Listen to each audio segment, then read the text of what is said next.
أعوذ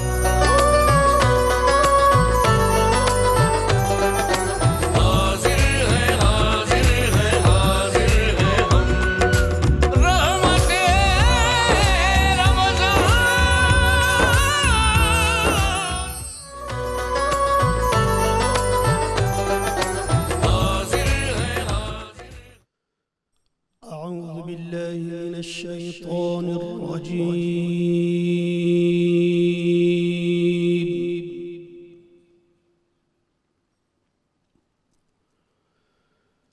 بسم الله الرحمن الرحيم.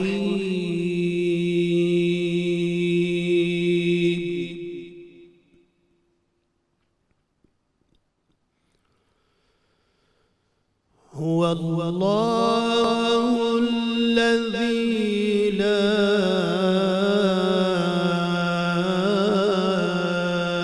إله إلا هو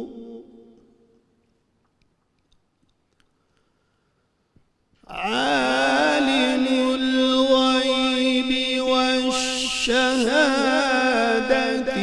هو الرحمن الرحيم.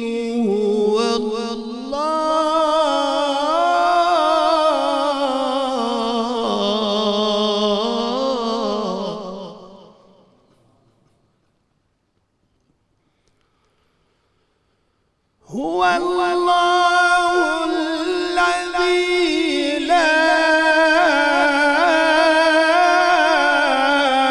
إله إلا هو الملك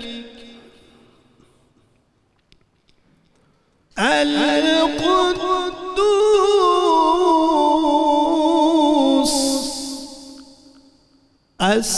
السلام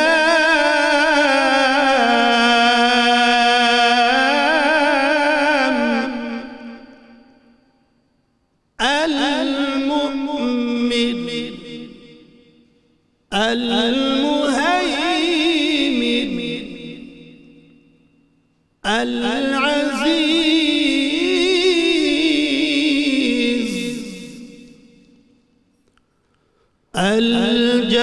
الجبار المتكبر.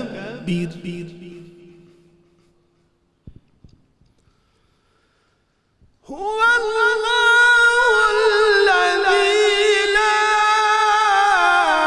إله إلا هو الملك القدوس السلام المؤمن المهيمن العزيز الجبار المتكبر.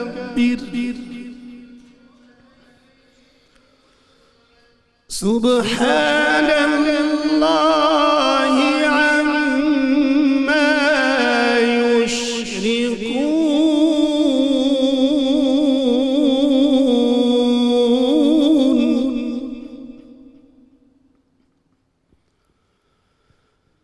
هو الله الخالق البارئ المصور له الأسماء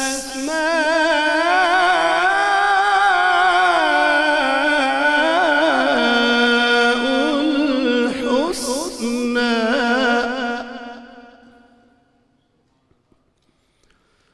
يسبح له ما في السماوات والأرض وهو العزيز الحكيم. صدق الله العظيم.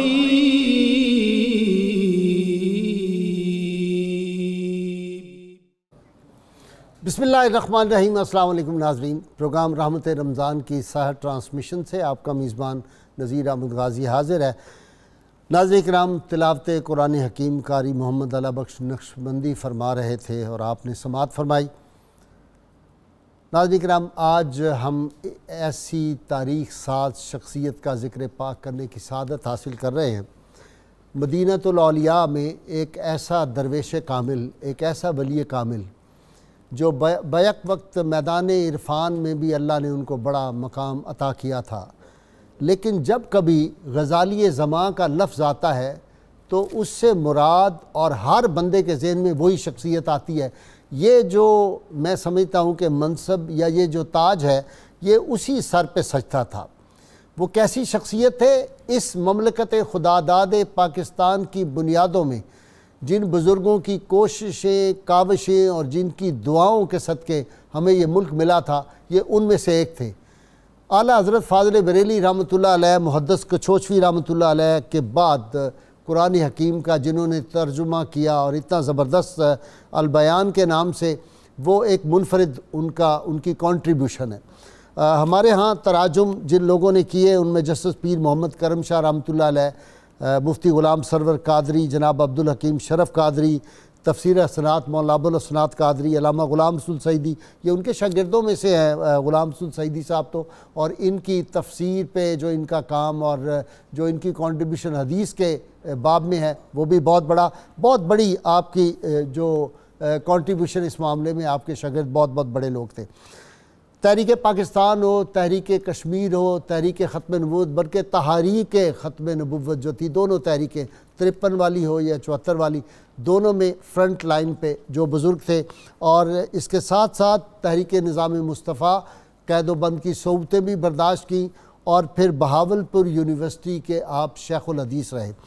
ناظرین کرام، بنارس سنی کانفرنس سے لے کر اور ملتان سنی کانفرنس 1978 تک، 1946 کی وہ کانفرنس تھی بنارس کی، اس میں بھی آپ قائدین میں شمار تھے، اور پھر ملتان میں جو سنی کانفرنس ہوئی، میں اس کی صرف چند، وہ واقعی ایسی کانفرنس تھی جو کہکشاں صفت کانفرنس تھی، آپ سن کے چند نام میں صرف لے رہا ہوں، اور مجھے یہ سعادت ہے کہ میں اس کانفرنس میں اسٹیج پہ ان بزرگوں کے ساتھ کہکشاں کے درمیان میں بیٹھا ہوا تھا اللہ کے فضل سے۔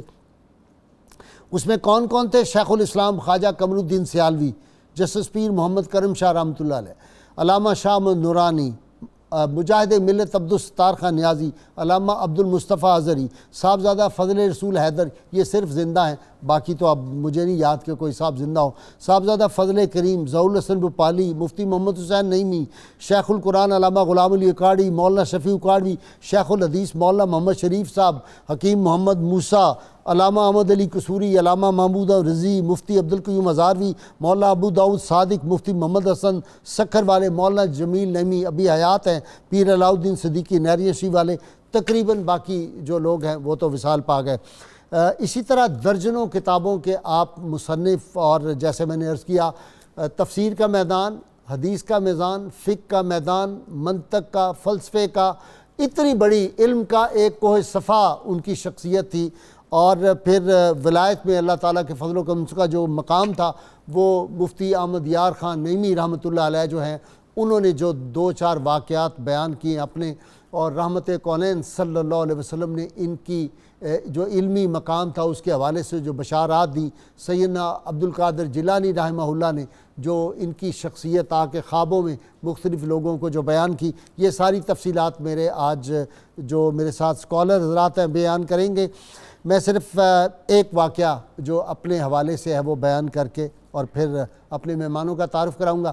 یہ 1971 میں نے صاحبزادہ محبوب بیربل شریف والے جو سیادہ نشین ہیں ان کو، اور پروفیسر نصر اللہ معینی، دونوں کو میں نے بھیجا کہ میں پنجاب یونیورسٹی اسٹوڈنٹ یونین کا اس وقت لیڈر تھا، تو میں نے کہا کہ معراج مصطفیٰ کانفرنس کرانی ہے، اور آپ سن کے حیران ہوں گے کہ ہمیشہ کانفرنسوں میں 10-10 20-20 لوگ جو ہوتے ہیں وہ مقرر ہوتے ہیں۔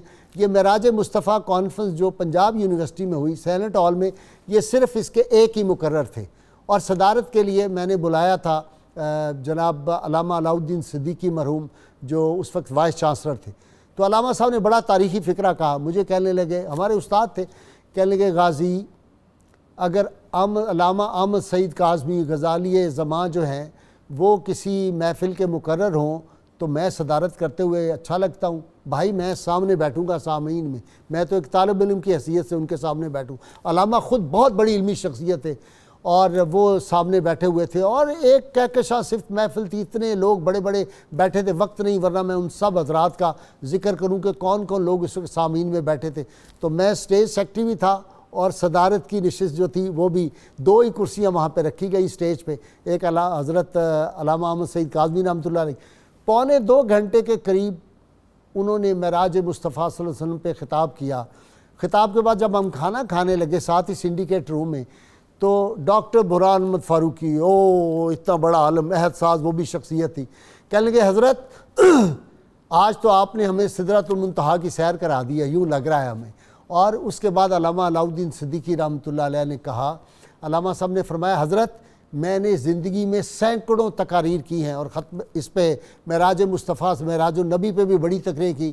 سچی بات یہ ہے 50%، اگر 100 میں سے 50% وہ باتیں تھیں جو میرے لیے بالکل نئی تھی، میں نے اس انداز سے کبھی آج تک کسی سے یہ معراج مصطفیٰ صلی اللہ علیہ وسلم پہ نہیں سنا۔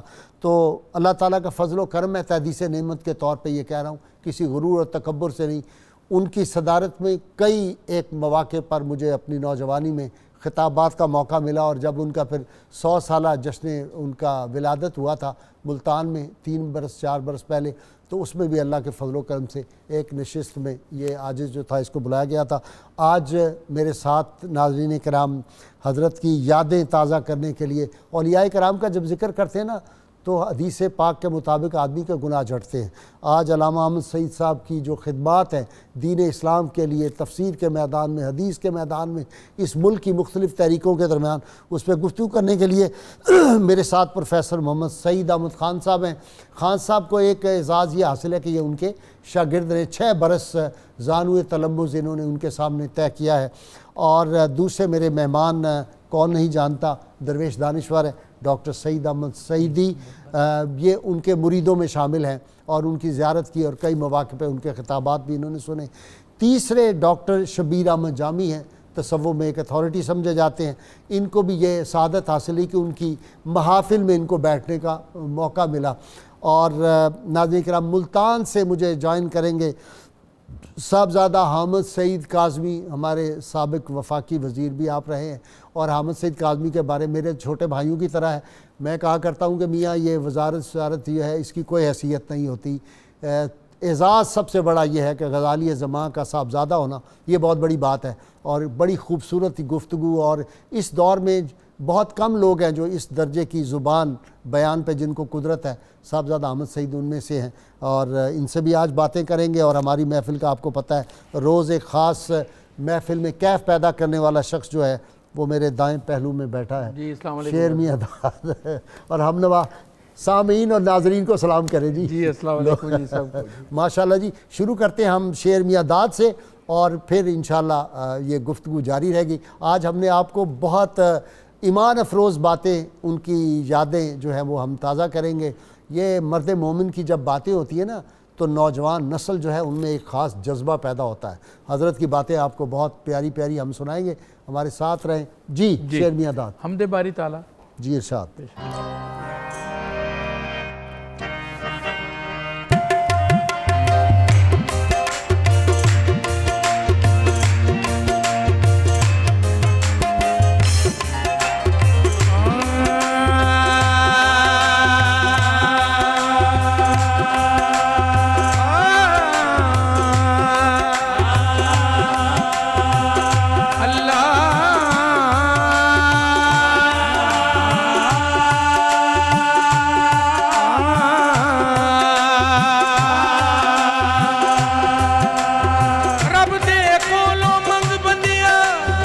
شاہ لولاک دا صدقہ اللہ پاک تے دیندا سب نوں، 5 تن پاک دا صدقہ بگڑے سارے کم بناوندا اللہ بگڑے سارے کم بناوندا اللہ ماڑیاں دی وی گل بناوندا اللہ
ਘਰ ਰਿਜ਼ਕ ਪਹੁੰਚਾਉਂਦਾ ਮੇਰਾ ਅੱਲਾ ਏ ਘਰ ਘਰ ਦੇ ਵਿੱਚ ਰਿਜ਼ਕ ਪਹੁੰਚਾਉਂਦਾ ਅੱਲਾ ਏ ਮਾੜਿਆਂ ਦੀ ਵੀ ਗੱਲ ਬਣਾਉਂਦਾ ਅੱਲਾ ਏ ਮਾੜਿਆਂ ਦੀ ਵੀ ਗੱਲ ਬਣਾਉਂਦਾ ਅੱਲਾ ਮਾੜਿਆਂ ਦੀ ਵੀ ਗੱਲ ਬਣਾਉਂਦਾ ਅੱਲਾ ਏ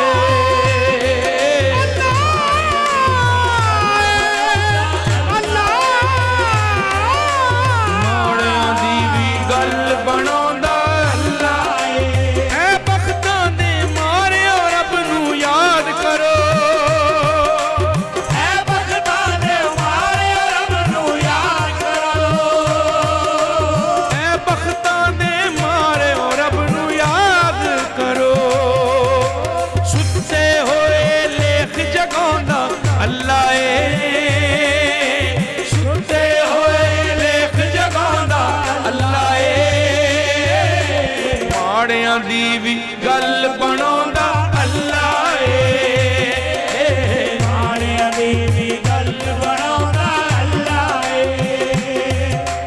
ਓ ਰਹਿਮਾਨ ਰਹੀਮ ਬਣਾਈ ਕਰੇਗਾ ਮਾਫ ਖਤਾਵਾਂ ਉਹਦੇ ਦਰ ਤੇ ਗੁਨਾਹਗਾਰਾਂ ਦੀਆਂ ਹੋਣ ਕਬੂਲ ਦੁਆਵਾਂ ਮਾੜਿਆਂ ਦੀ ਵੀ ਗੱਲ ਬਣਾਉਂਦਾ ਅੱਲਾ ਏ ਮਾੜਿਆਂ ਦੀ ਵੀ ਗੱਲ ਬਣਾਉਂਦਾ ਅੱਲਾ ਏ ਮੈਨੂੰ ਯਾਦ ਤੂੰ ਕਰ ਮੈਂ ਤੈਨੂੰ ਯਾਦ ਕਰਾਂ ਮੈਨੂੰ ਯਾਦ ਤੂੰ ਕਰ ਮੈਂ ਤੈਨੂੰ ਯਾਦ ਕਰਾਂ ਬੰਦਿਆ ਮੈਨੂੰ ਯਾਦ ਤੂੰ ਕਰ ਮੈਂ ਤੈਨੂੰ ਯਾਦ ਕਰਾਂ ਵਿੱਚ ਕੁਰਾਨ ਦੇ ਖੁਦ ਫਰਮਾਉਂਦਾ ਅੱਲਾ ਏ ਵਿੱਚ ਕੁਰਾਨ ਦੇ ਖੁਦ ਫਰਮਾਉਂਦਾ ਅੱਲਾ ਏ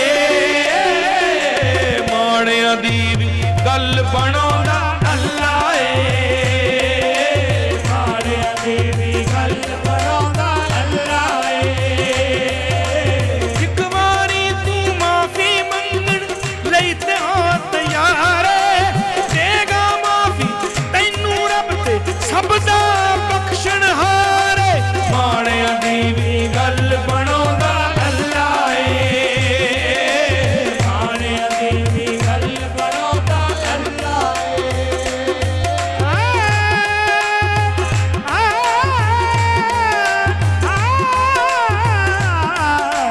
ਮਾੜਿਆਂ ਦੀ ਵੀ ਗੱਲ ਬਣਾਉਂਦਾ ਅੱਲਾ ਏ ਦਰ ਦਰ ਤੇ ਤੂੰ ਕਿੰਨਾ ਰੁਲਿਆ ਇੱਕ ਅਜ ਮੇਰੀ ਮੰਨ ਲੈ ਜਾ ਮਸਜਿਦ ਵਿੱਚ ਮਾਫੀ ਮੰਗਤੇ ਰੱਬ ਨੂੰ ਸਜਦਾ ਕਰ ਲੈ ਮਾੜਿਆਂ ਦੀ ਵੀ ਗੱਲ ਬਣਾਉਂਦਾ ਅੱਲਾ ਏ ਵਿਗੜੇ ਸਾਰੇ ਕੰਮ ਬਣਾਉਂਦਾ ਅੱਲਾ ਏ ਮਾੜਿਆਂ ਦੀ ਵੀ ਗੱਲ ਬਣਾਉਂਦਾ ਅੱਲਾ ਏ ਅੱਲਾਹੂ ਅੱਲਾਹੂ ਅੱਲਾਹੂ ਅੱਲਾਹੂ ਅੱਲਾਹੂ ਅੱਲਾ ਅੱਲਾਹੂ ਅੱਲਾ ਅੱਲਾਹੂ ਅੱਲਾਹੂ ਅੱਲਾ ਅੱਲਾਹੂ ਅੱਲਾ ਅੱਲਾਹੂ ਅੱਲਾਹੂ ਅੱਲਾ ਅੱਲਾਹੂ ਅੱਲਾਹੂ ਅੱਲਾਹੂ ਅੱਲਾ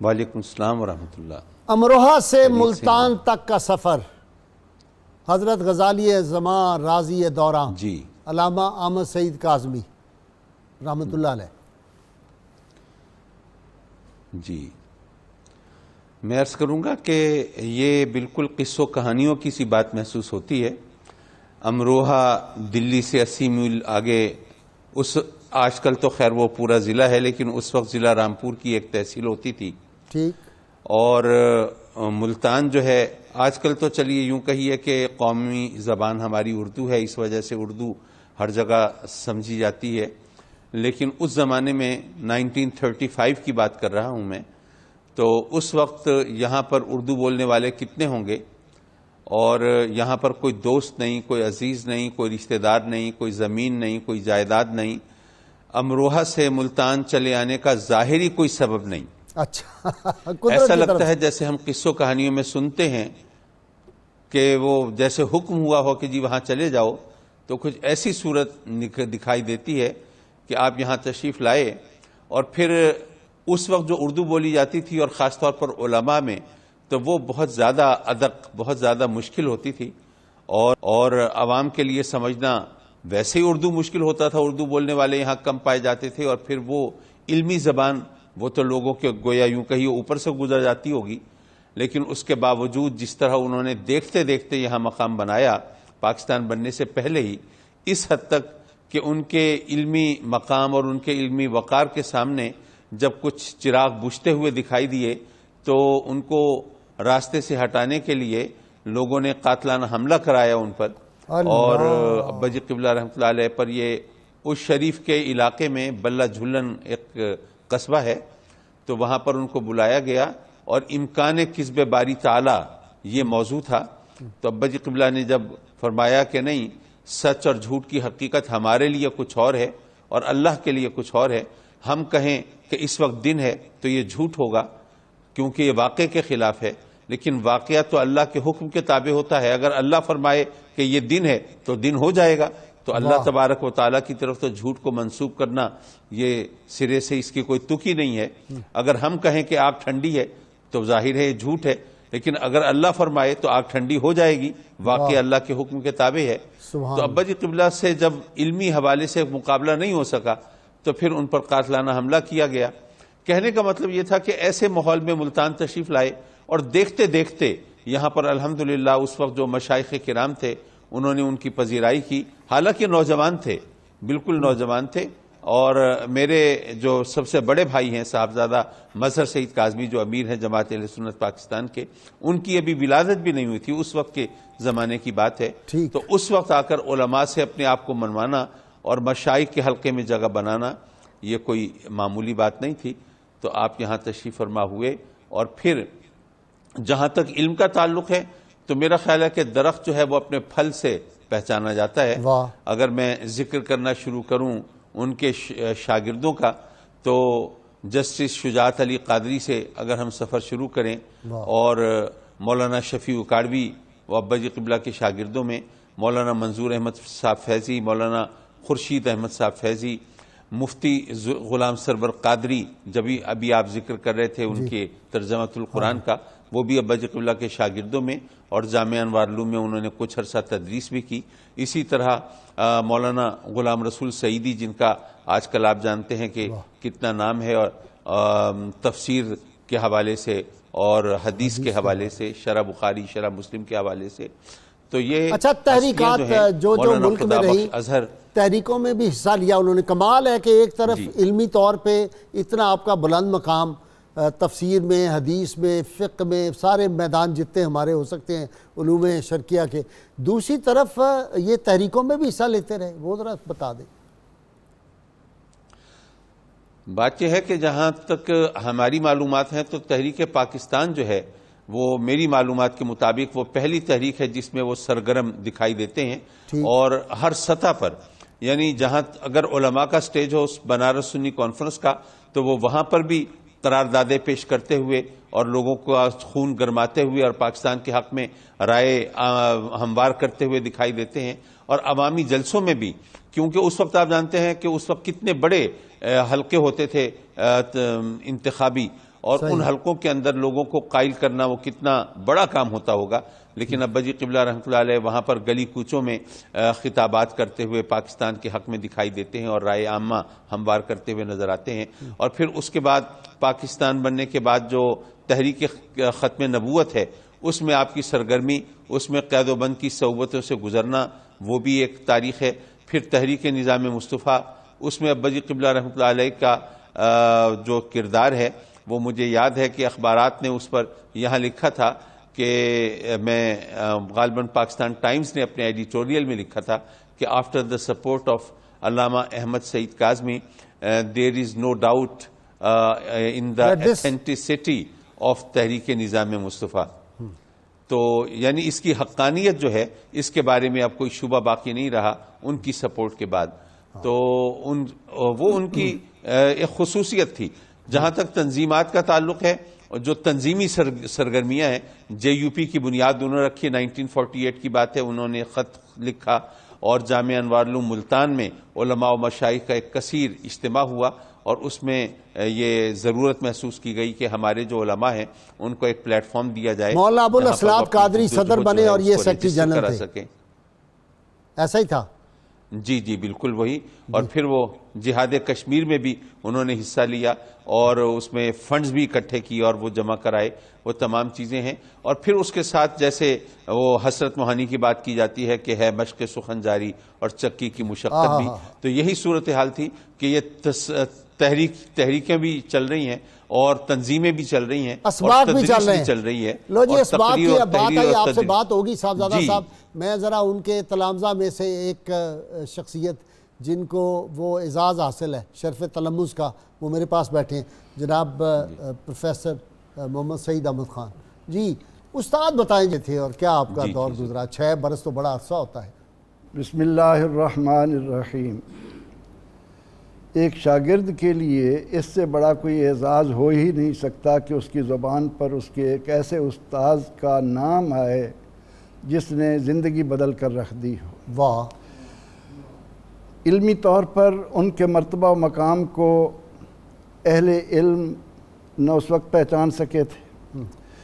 زبان پر آتا تھا غزالی زماں راضی دوراں، اور ہم طالب علم ہونے کے ناطے جب ان کی تقاریر میں جا کر شامل ہوتے تو ایسے ایسے نکتے حل ہو جاتے تھے کہ جنہیں بے شمار کتابیں پڑھنے کے بعد مشکل سے حل کیا جا سکتا. ٹھیک.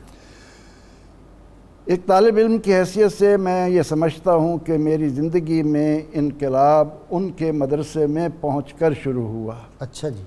اس سے پہلے سکول چھوڑ کر جب میں 3 سال تک دوسرے مدرسوں میں علم دین حاصل کرتا رہا اور میلسی سے جب میں بورے والا پہنچا تو ان لوگوں نے اس طرح سے طالب علم پر اپنے اثرات مرتب کیے ہوتے تھے کہ آدمی اس خول سے نکل ہی نہیں سکتا تھا. ٹھیک.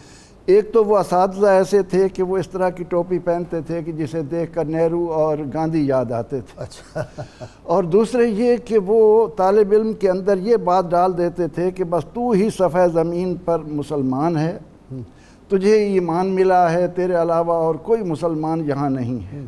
یعنی اس حد تک کہ میں جب وہاں سے بورے والا پہنچا دینی علم کے حصول کے لیے تو رات کو قیام کرنے کے بعد مجھے مولانا عبدالعزیز کے مدرسے میں رہنا پڑا. وہاں صبح کی نماز پڑھی اور انہوں نے صبح کی نماز کے بعد جب بلند آواز سے ذکر کیا تو میں اٹھ کر بھاگ گیا. یعنی یہ 3 سال ہے میرا علوم دین حاصل کرتے ہوئے. اس طرح انہوں نے نماز کے بعد ذکر کو طالب علموں کے ذہنوں میں ڈالا ہوا تھا. اور اس کے بعد میں عبدالرحیم نعمانی صاحب تھے بورے والا، ان کے پاس. اب چھوڑے ملتان چلتے ہیں. جی بس. تو اس کے بعد جب میں ملتان آیا ہوں تو یہ تمہید میں اس لیے عرض کر رہا تھا کہ 3 سال میں ان لوگوں نے مجھے جس طرح سے ایک بند گلی میں ڈالا تھا. اعظمی صاحب رحمۃ اللہ علیہ کے مدرسے میں پہنچ کر وہاں اساتذہ کا اتنا علمی مقام تھا کہ صرف 3 مہینے میں ساری ملمہ سازی مجھ سے دور ہو گئی. اچھا. ذکر کا معاملہ آیا، اساتذہ نے بتایا کہ یہ دیکھو بخاری شریف میں ہے، صحابہ رضی اللہ عنہم کا معمول تھا، ذکر کرتے تھے. پھر علمی طور پر وہاں مجھے جو ساتھی ملے ان میں سے اگر آپ ذکر کریں ڈاکٹر حافظ محمد طفیل کا، شیر محمد توگیروی کا، مولانا عبدالغفور صاحب، مولانا عبدالصمد سورج میانی کے، یہ ہمارا ایک ایسا گروپ تھا کہ کاظمی صاحب قبلہ ہمارے اس کلاس کو بہت پسند کرتے تھے۔ پڑھانے والوں میں مولانا عبدالکریم صاحب، مفتی امید علی خان، مولانا غلام مصطفیٰ حضرت کا انداز کیا تھا؟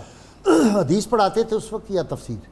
جب تک ہم انوار العلوم میں رہے تو حدیث کا تو دورے تک پہنچنا ہی تھا کہ میں بہاولپور چلا گیا، لیکن وہاں ہمیں عقائد کی تعلیم دیتے تھے۔ نہیں تو بہاولپور بھی تو آپ ان کے پاس پڑھے؟ جی وہاں تو 2 سال کا جو تو علم، خاص بات بتائیں نا، وہاں ان کے لیکچر تھے وہ کس طرح ہوتے تھے؟ کیا خاص ان کے لیکچر کی یہ کیفیت ہوتی تھی کہ طالب علم کے لیے کسی طرح کا کوئی اشکال نہیں رہتا تھا، ہاں، اور وہ اس طرح سے ہمیں بخاری شریف پر انہوں نے اتنے نوٹس لکھوایا کہ رجسٹر بھرے پڑے ہیں، پھر موطا امام مالک پر انہوں نے اتنا کام کیا۔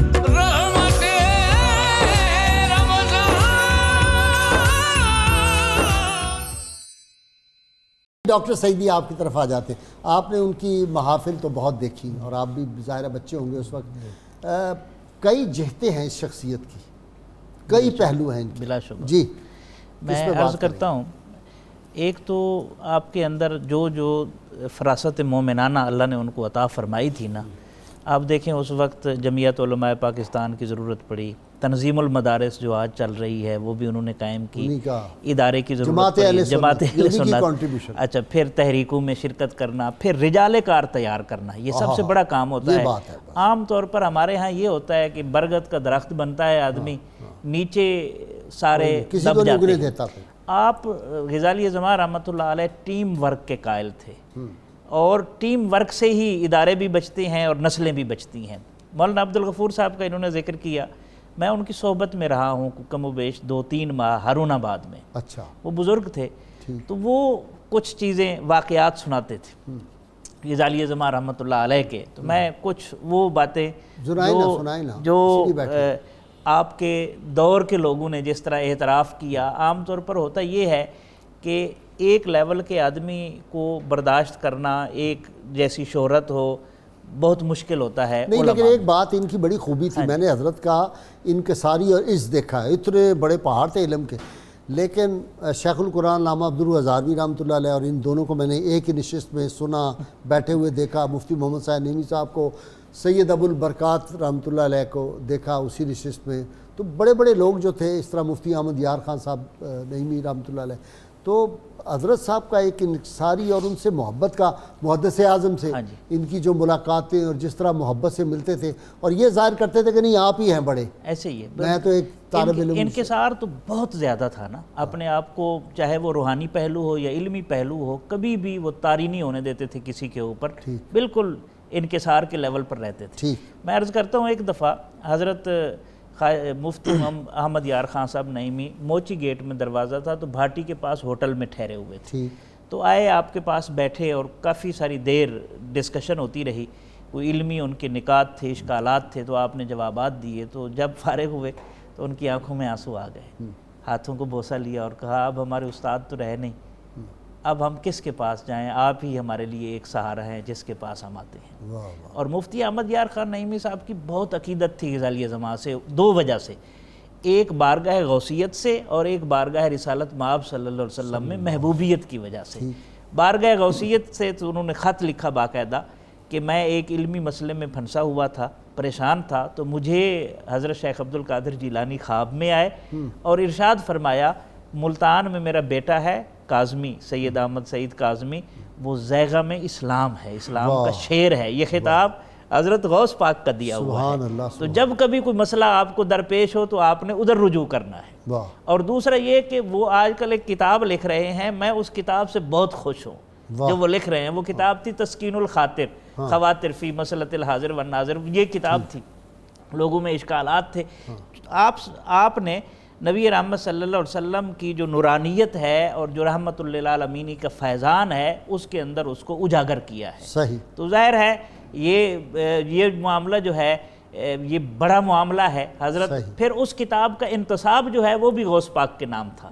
تو اس لیے اولیاء سے جو نسبت ہوتی ہے اس کے اثرات ہوتی ہیں اور ان کے روابط ہوتے ہیں. روابط بڑا سسٹم ہے, بڑا سسٹم ہے. جن کو نہیں سمجھ, وہ اقبال نے جو کہا نا کہ اگر دیکھے تو ہے باریک فطرت کا حجاب اتنا, نمایاں ہے فرشتوں کے تبسم ہائے پنہانی, یہ سمجھنے والے سمجھتے ہیں. اور تیسری بات, رحیم یار خان کی طرف مفتی احمد یار خان نعیمی صاحب گئے ہوئے تھے. یہ جو ربط کی آپ نے بات کی ہے نا, وہاں نبی رحمت صلی اللہ علیہ وسلم کی انہیں زیارت ہوئی اور فرمایا احمد یار جاؤ اور میرے بیٹے کاظمی کو میرا پیغام دو کہ میرا دین بھی خوش ہے اور میں بھی خوش ہوں. یہ خصوصی طور پر مفتی احمد یار خان نعیمی صاحب, تو انہوں نے خط لکھنے کا ارادہ کیا. پھر زیارت ہوئی کہ خط نہیں لکھنا, جا کر کہو. مفتی احمد یار خان نعیمی صاحب کہتے ہیں کہ میں وہاں سے چلا اسٹیشن پر آیا تو ممکنہ طور پر کوئی سواری ریل ہوتی تھی تو ریل ملنے کا وقت نہیں تھا, لیکن میں آیا, مجھے مل گئی. میں جیسے ہی پہنچا ملتان میں تو حضرت پڑھا رہے تھے حدیث پاک کا درس. یار میں بھول گیا, مفتی مختار احمد نعیمی جو ان کے صاحبزادے تھے وہ بھی تھے ملتان سنی کانفرنس میں, اور ہمارے بڑے دوست تھے اور بڑے خوشگلو آدمی تھے. ہاں جی. تو وہ جیسے ہی وہ پہنچے, محمود شاہ گجراتی, اللہ سبحان اللہ, بڑی ہستی ہیں. تو جیسے ہی پہنچے مفتی احمد یار خان نعیمی صاحب, تو آپ کا معمول تھا جب درس حدیث ہوتا تھا تو اس وقت آپ کسی طرف توجہ نہیں کرتے تھے, لیکن جیسے ہی وہ پہنچے تو آپ کھڑے ہو گئے. تو جیسے کھڑے ہوئے تو انہوں نے کہا حضور آپ حدیث کا درس دے رہے ہیں, میرے جیسے گنہگار بندے کے لیے آپ کھڑے ہوتے. مفتی صاحب نے عرض کیا تو آپ نے فرمایا میں اس لیے کھڑا نہیں ہوا جو تم پیغام لے کر آئے ہو نا بارگاہ رسالت مآب صلی اللہ علیہ وسلم, اس کے لیے کھڑا ہو گیا ہوں. جی جامی صاحب, آپ نے محافل, آپ کی مجالس میں آپ کو بیٹھنے کا موقع ملا. جی غازی سے بنیادی طور پر یہ دیکھیں کہ جن شخصیات کو جو ٹائٹل ملا غزالی زماں و رازی دوران, اس ٹائٹل کے تحت آپ کی شخصیت کا ایک سکیچ سمجھا جا سکتا ہے. ٹھیک. غزالی زماں استعارہ ہے روحانیت اور علم کے اجتماع کا. یعنی بندہ یہ وہ ہے جو علم کے باب میں بھی انتہا پر گیا اور روحانیت کے باب میں بھی انتہا پر گیا. علم اور معرفت کا حسین امتزاج آپ کہنا چاہتے ہیں. سبحان اللہ. اور راضی دوران جب کہا جاتا ہے تو راضی استعارہ ہے عقل سلیم کا. ٹھیک. اور غزالی استعارہ ہے قلب سلیم کا. واہ واہ واہ واہ, بہت خوب. یہاں عقل سلیم اور قلب سلیم غازی صاحب اکٹھے ہو جائیں. یہ تو قرآن کے جملے آپ پڑھ کے دیکھ لیں کہ قرآن کا جملہ ہے کہ قرآن مجید کہتا ہے کہ میں اپنی یہ نصیحت اس کے دل میں ڈالوں گا جو قلب سلیم رکھتا ہوگا. ٹھیک. اچھا, دوسرا ان کے اندر بڑی محقق بڑے تھے. ٹھیک. یہ ہمارے ہاں اہل سنت میں روٹین رہی ہے, اس میں کوئی شک نہیں کہ ہمارے ہاں تقلید بھی چلتی رہی ہے. ٹھیک ہے. لیکن اجتہاد کا رنگ بھی تھا بہت زبردست. اور جہاں ہمارے ہاں کچھ لوگ جو اہل سنت میں وہ ایک الگ سائیڈ پر چلے گئے جہاں پھر گستاخی کے استعارے آنے لگے, وہاں کچھ لوگ ایک رائے پر ہٹ دھرمی کا مظاہرہ بھی کرنے لگے. ٹھیک. تو کچھ افراد کا شکار ہوئے اور کچھ غلوب کا شکار ہوئے. ان جگہوں کو بیلنس کرنا اور ان میں ایسی تشریح پیش کرنا اور اس میں توازن لے کر آنا, یہ قبلہ کاظمی شاہ صاحب کا ہی کام تھا. میں جہاں ایک مسئلہ غازی سے عرض کروں, توحید اور شرک ایک بنیادی طور پر ایک مسئلہ چل رہا ہے جس کی وجہ سے برے صغیر کی فضا بڑی پراگندہ ہے.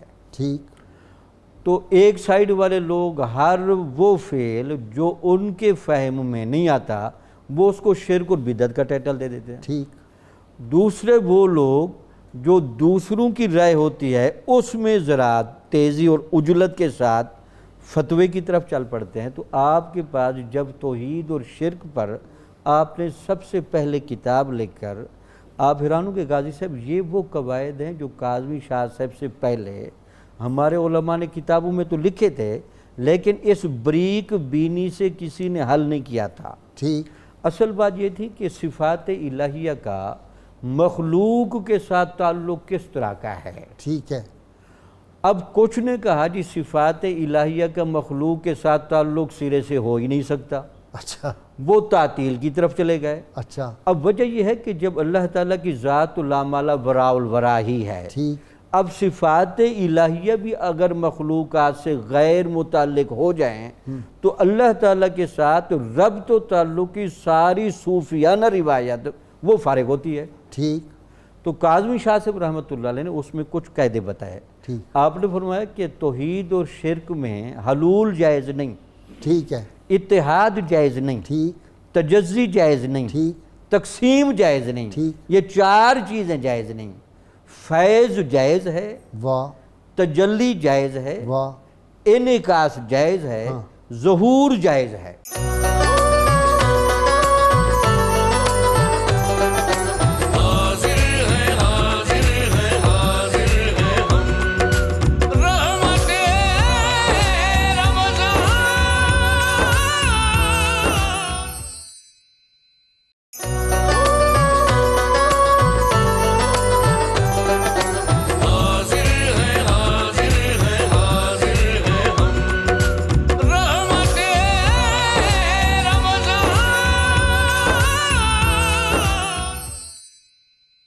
شیر میاں داد جی جی ذرا گفتگو جو ہے وہ جی بعض ماشاءاللہ پہلوؤں سے بالکل جی. ہاں جی ذرا سنا دیں آپ بھی. نعت رسول مقبول حضور صلی اللہ علیہ وآلہ وسلم. بول. تیرے قربان پیارے محمد صلی اللہ علیہ وآلہ وسلم، گر رہا ہوں مجھے بھی سنبھالو. واہ.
صدقہ اپنے پیارے نوازوں کا صدقہ یا نبی میری جھولی میں ڈالو.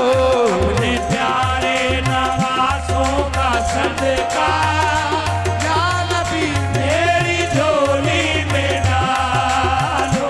کملی والے محمد تیرے قربان قربان.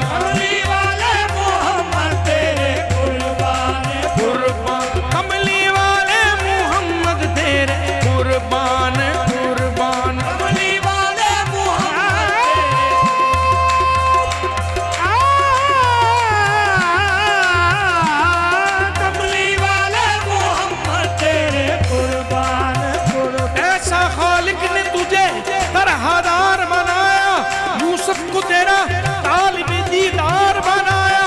کونین بنائے گئے سرکار کی خاطر، کونین کی خاطر تجھے سرکار بنایا. کملی والے محمد تیرے قربان قربان. کملی والے محمد تیرے قربان.